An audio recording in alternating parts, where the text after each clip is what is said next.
So good day mga katropa pits. Ngayon is kalalabas ko lang galing sa bakbakan trabaho kaya maghahanap na muna ako natin makakainan. Tinatamad na ako magluto kaya samahan niyo ako ah.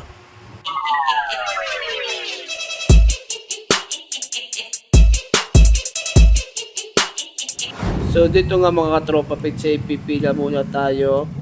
Gawa na nag-iwan tayo ng lisensya sa gate 1 at kailangan natin kunin para makaalis na tayo at makapaghanap na tayo ng ating makakainan. Kaya samahan nyo ako sa aking Finding Pares Part 3.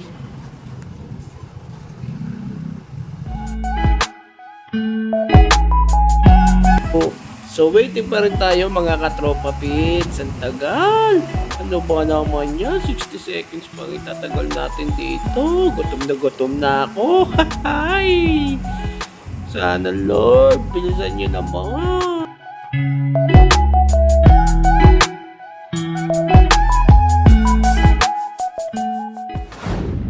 So nandito na nga tayo sa ating makakainan. Ito siya. Samahan nyo ako.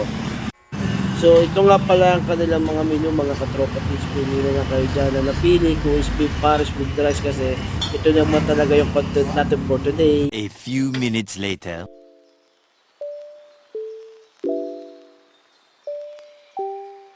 So ito na nga yung pares natin mga katropa please. Tingnan nyo naman oh. Tingin pa lang ulam na mukhang masarap talaga. Unlimited pa lahat ng mga lahok nila. Sana mapuntahan nyo to mga tropa please kung mapapanood nyo man to. Puntahan nyo sana to. Sulit to. Recommended ko to. First, bye! 2 minutes later.